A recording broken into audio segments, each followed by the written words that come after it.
ఇప్పుడు ప్రెసెంట్ బాగా వైరల్ అవుతున్న ఇష్యూ గురించి ఒకసారి ఒక సెన్సిటివ్ ఇష్యూ అని కూడా చెప్పుకోవచ్చు. దీని గురించి మాట్లాడదాం. It is about iBomma. IBomma నిర్వాహకుడు ఇమ్మంది రవి చేసింది అసలు మంచి పనా లేక చెడ్డ పనా? దీనిపై ఇప్పుడు రెండు తెలుగు రాష్ట్రాల్లో కూడా ఒక పెద్ద ఎత్తున డిస్కషన్ సాగుతోంది. And that we all know about it.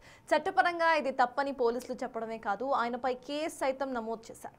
అయితే అనూహ్యంగా నెటిజన్స్ నుంచి మాత్రం రవికి ఒక ఫుల్ సపోర్టే కనిపిస్తోంది. సగటు ప్రేక్షకుడికి రవి చేసిన పనితో మేలు జరిగిందని అంటున్నారు వీళ్ళంతా కూడా.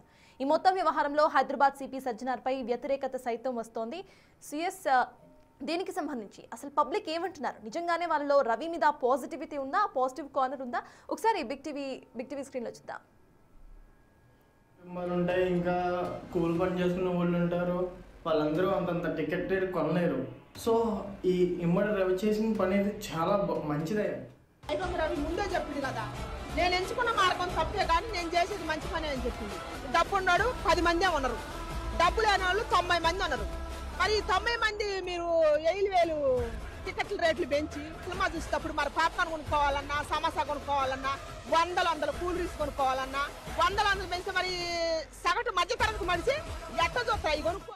అంత ఖర్చు పెట్టి టికెట్ కొనలేక మూవీ చూడలేని వాళ్ళు కూడా ఇతని కారణంగా మూవీ చూడగలిగారు. ఇది కూడా ఆలోచించాలి కదా. ఇలాంటి టాలెంటెడ్ పీపుల్ని అరెస్ట్ చేసి జైల్లో కూర్చోబెడితే ఇంకో 10 సంవత్సరాలు కూడా అదే చెప్పుకుంటూ ఉంటాం, India is still developing country అని. And there is no change in that. Public నుండి రవికి ఒక పాజిటివ్ సపోర్ట్ అనేది కనిపిస్తోంది. బట్ ఇది ఒక చీటింగ్ అంటూ కూడా పోలీసులు చెప్తున్నారు. అసలు ఇది చీటింగా లేకపోతే ఆ పాజిటివిటీ పబ్లిక్ నుండి రావడానికి రీజన్స్ ఏంటి అనేది విల్ డిస్కస్ విత్ సుయస్ సార్. మనం చూస్తున్నాము, though it is cheating, public నుండి మాత్రం ఒక మ్యాసివ్ సపోర్ట్ రవికి కనిపిస్తోంది. ఒక రాబిన్ హుడ్ కైండ్లో ఇటు రవిని చూస్తున్నారు. ఎలా చూడాలి? అండ్ ఆ రీజన్స్ అసలు ఎందుకు వీళ్ళంతా కూడా రవిని అంతా ఒక హీరో లాగా చూస్తున్నారు అనుకోవచ్చు మనం? ఇక్కడ రవి అన్నది ముఖ్యం కాదు, ఐబొమ్మ ముఖ్యం కాదు. పైరసీ అనేది లీగలా ఇల్లీగలా? సో ఇది fundamental question. So piracy is illegal, అనుమానమే లేదు కదా. ఇప్పుడు సినిమా కాస్ట్లీ అయింది, కరెక్టే, అందువల్ల ప్రజల్లో ఆ రియాక్షన్ వస్తుంది. కానీ రేపు పైరసీ వల్ల సినిమాలు తీయలేరు కదా, అప్పుడు ప్రజల సినిమాలు ఉండవు కదా. ప్రజలకు సినిమాలు ఉంటే అవి కాస్ట్లీనా చీపా అనేది నెక్స్ట్ క్వశ్చన్. సినిమాలే లేకపోతే ఎట్లా? ఇప్పుడు మీరు 50 కోట్లు 100 కోట్లు ఖర్చు పెట్టి సినిమా తీశాక ఆ సినిమా మీద డబ్బులు రాకుంటే నెక్స్ట్ ప్రొడ్యూసర్స్ ఎవరు సినిమా తీయరు కదా. యూ కెనాట్ గెట్ సినిమా మీకు. అందువల్ల ఇది లీగల్ యాక్టివిటీ ఎట్టి పరిస్థితుల్లో కాదు. ఫండమెంటల్లీ అల్టిమేట్గా ప్రేక్షకులే నష్టపోతారు. ఎందుకంటే సినిమాలు అనేది సక్సెస్ కావు, సినిమాలే తీయరుగా ఎవరైనా. సో అందువల్ల మనము అర్థం చేసుకోవాల్సింది ఏంటంటే కొన్ని సందర్భాల్లో వ్యవస్థల వైఫల్యం వల్ల ఇల్లీగల్ యాక్టివిటీస్ కూడా జనాల్లో గుర్తింపు రావచ్చు. ఇప్పుడు ఉదాహరణకు మీకు అత్యాచారాలు జరిగినప్పుడు రేప్ విక్టిమ్కు పాజిటివ్గా, రేప్ విక్టిమ్ మద్దతుగా పెద్ద సాలిడారిటీ వ్యక్తమవుతుంది. అప్పుడు ఆ అత్యాచారానికి కారకుడైన వాడిని ఎన్కౌంటర్ చేస్తే పోలీసులకు జైలు పలుకుతారు సమాజం. ఎందుకు? సమాజంలో ఒక సమస్య ఏంటి? ఇప్పుడు ఒక అత్యాచారం జరిపిన వాడు 4 రోజుల్లో బయటకు వచ్చి బెయిల్ మీద తిరుగుతుంటాడు. వాడికి 5 ఏళ్ళు 10 ఏళ్ళు శిక్ష పడుతుందో లేదో కూడా తెలియదు. ఈలోగా అత్యాచారానికి గురైన అమ్మాయి జీవితాంతం బాధపడుతూ ఉంటుంది. సో ఈ దుర్మార్గాన్ని కళ్ళ ముందు చూశాక క్రిమినల్ జస్టిస్ సిస్టమ్ న్యాయం చేయనప్పుడు ప్రజలు ఏం కోరుకుంటారు? ఇన్స్టాంట్ జస్టిస్ కోరుకుంటారు. సో ఆ ఇన్స్టాంట్ జస్టిస్ కోరుకోవడం వల్ల ఎన్కౌంటర్ను పెద్ద ఎత్తున సమర్థిస్తారు. మీకు వరంగల్లో ఎన్కౌంటర్ జరిగినప్పుడు కావచ్చు, మీరు హైదరాబాద్లో దిశ ఎన్కౌంటర్ జరిగినప్పుడు కావచ్చు, ప్రజలు పోలీసులకు జైలు పలికారు. దానికి కారణం ఏంటి? మరి ఈ ఎన్కౌంటర్ లీగల్ కాదు కదా మనం అనొచ్చు. మరి లా ఉపయోగపడినప్పుడు ఏం చేయాలి? చట్టం న్యాయం చేయనప్పుడు ప్రజలు ఏ రకమైన న్యాయాన్ని కోరుకుంటారో దానికి ఇది ఒక ఉదాహరణ. ఈ కేసులో కూడా జరుగుతున్నది ఏంటంటే సినిమా ఇండస్ట్రీ తమ ప్రేక్షకులకు సంబంధం లేని కారణాలతో పెద్ద ఎత్తున సినిమా ప్రొడక్షన్ కాస్ట్ పెంచేస్తున్నారు.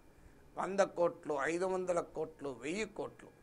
ఇప్పుడు హైదరాబాద్ పక్కన తీయగలిగిన సినిమాను వెళ్ళి న్యూజిలాండ్లో తీస్తారు. దాంతో ఖర్చు తడిసి మోపడవుతుంది. తర్వాత హీరోల రెమ్యూనరేషన్ అయితే ఆకాశాన్ని అంటినాయి. సో దీనికి ప్రేక్షకులకి ఏమీ సంబంధం లేదు, కానీ భారం మాత్రం ప్రేక్షకులకు అవుతుంది. మళ్ళీ సినిమా బిగ్ బడ్జెట్ మూవీస్ అని చెప్పి వాళ్ళు టికెట్లు పెంచుకుంటున్నారు. ప్రభుత్వాలకు వెళ్తే ప్రభుత్వాలు వెంటనే టికెట్లు పెంచుకోవడానికి అనుమతిస్తున్నారు. ఇది ఒక నెక్సెస్, ప్రభుత్వము ఫిలిం ఇండస్ట్రీ నెక్సెస్. దీనికి అదనంగా మల్టీప్లెక్స్లు, సింగిల్ స్క్రీన్లు తగ్గిపోతున్నాయి, చిన్న చిన్న థియేటర్లు ఆగిపోతున్నాయి, అన్నీ పెద్ద మల్టీప్లెక్స్లు ఎమర్జ్ అవుతున్నాయి. ఈవెన్ స్మాలర్ టౌన్స్ కూడా మల్టీప్లెక్సెస్ పెనట్రేట్ అవుతున్నాయి. మల్టీప్లెక్సెస్లో మీకు పాప్కార్న్ తినాలన్నా వాచిపోతుంది, మీకు స్వీట్ కార్న్ తినాలన్నా వాచిపోతుంది, సమోసా తినాలన్నా వాచిపోతుంది. అడ్డగోలుగా రేట్లు ఇస్తారు. ఈ దోపిడీ చూసిన తర్వాత ప్రేక్షకుడు ఏమనుకోవాలి? సో ఒక సినిమా ఇలా ఫ్యామిలీతో వెళ్ళి చూడాలంటే ఒక 1000 రూపాయలు మినిమం, ఫ్యామిలీ 1000 ఒక 4 పిల్లలతో చూడాలంటే ఒక 2000 రూపాయలు ఖర్చు అవుతుంది. ఈ దేశంలో ఎంతమంది సగటున ఒక సినిమాకు 2000 ఖర్చు పెట్టగలుగుతారు, 1000 రూపాయలు ఖర్చు పెట్టగలుగుతారు? ఈ దేశంలో సినిమా చూసేవాళ్ళు చాలామంది పేదవాళ్ళు ఉంటారు. అసలు సినిమాను ఈ స్థాయిలో మాస్ ఫినామినన్ చేసింది సంపన్నుడు కాదు, మాస్ ఫినామినన్ చేసింది సామాన్యుడు. మీరు సామాన్యుడికి అందుబాటులో లేకుండా సినిమాను తీసుకెళ్ళారు. సో సామాన్యుడికి అందుబాటులో లేకుండా సినిమా తీసుకెళ్ళిన తర్వాత ప్రజలు ఇక రాబిన్హుడ్ ఫినామినన్ రాకపోతే ఏమవుతుంది? అందుకే మాకు సినిమా చూడలేని పరిస్థితి ఉంది కనుక మాకు పైరసీ మాకు లాభం జరుగుతుందని వాళ్ళు భావించడంలో అర్థం ఉంది. కానీ పైరసీ ఏం చేస్తుంది? సినిమా ఇండస్ట్రీని లేకుండా చేస్తుంది. మీకు అల్టిమేట్గా సినిమా ఇండస్ట్రీ ఉండదు, సినిమా ఇండస్ట్రీ మిగలదు.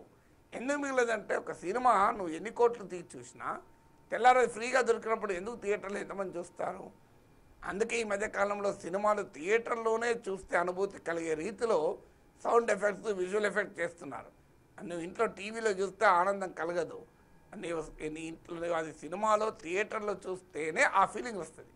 సో ఆ లెవెల్లో సినిమాలను తీస్తున్నారు కూడా టెక్నాలజికల్గా. బట్ ఏదైనా ఇదొక మీకు క్యాచ్ 22 సిచ్యువేషన్ అంటారు ఇంగ్లీష్లో. ఒకవైపు ఏమో పెరుగుతున్న ఫిలిం ఇండస్ట్రీ సినిమా ప్రొడక్షన్ కాస్ట్లు పెంచుకొని అది ప్రేక్షకులకు భారమై దూరం అవుతుంటే ప్రేక్షకులు భరించలేక చట్టవిరుద్ధమైన పైరసీ కూడా తమకు ప్రయోజనం కలిగిస్తుంది అని సంతోషపడడం. మరోవైపు ఏమో ఇదే పైరసీ రేపు సినిమానే లేకుండా చేస్తుంది. ఎందుకంటే no producer can produce a film. అది 1000 కోట్లు 500 కోట్లు పక్క పెట్టు, 10 కోట్లతో సినిమా తీసినా మీకు పైరసీ ఉంటే ఆ 10 కోట్లు కూడా రావు. మన సినిమా ఎలా తీస్తారు? సినిమా ఏడికెళ్ళి వస్తుంది? ప్రేక్షకులు ఆ లాంగ్ టర్మ్ ప్రాబ్లం. ఇప్పుడు మీకు ఎన్కౌంటర్లు, అత్యాచారాలకు పాల్పడవని ఎన్కౌంటర్ చేయడం ఈ ప్రాబ్లం వస్తుంది. అత్యాచారం చేస్తారనుకొని అనుమానంతో ఎన్కౌంటర్ చేస్తాం, నిజంగా అత్యాచారం చెయ్యడు, వేరేటోళ్ళు చేస్తారు, వాడి మీద వేస్తారు. అది ఒక 4 నెలల రోజుల తర్వాత, 6 నెలల తర్వాత, 2 ఏళ్ళ తర్వాత, 5 ఏళ్ళ తర్వాత నిజం బయటపడింది అనుకోని ప్రాణాన్ని తీసుకురాలేం కదా.